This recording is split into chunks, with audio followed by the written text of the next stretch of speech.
তাকে দেখার জন্য আপনারা দূর দূরান্ত থেকে এসেছেন। ৬৮,০০০ গ্রাম বাংলার নায়িকা, যাকে আপনারা বানিয়েছেন সুপারস্টার, চিত্রনায়িকা মুনমুন, তার জন্য সবাই সজোরে করতালি।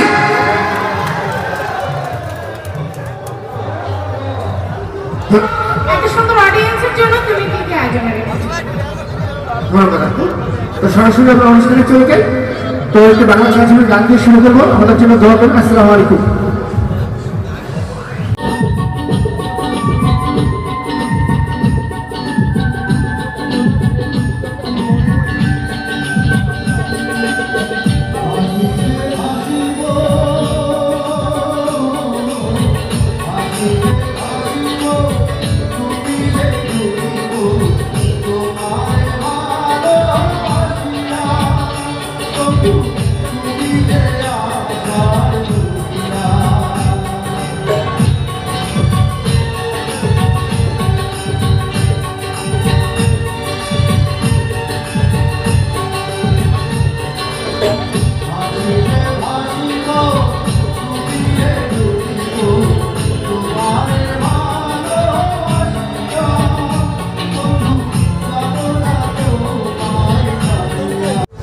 এখনো যারা টিকিট সংগ্রহ করেননি, আমাদের চলতি শো শেষ আকর্ষণ মামা যেটা বলেছি সেটাই করেছি, চালু করে টিকিট নেন, মামা টিকিট নেন।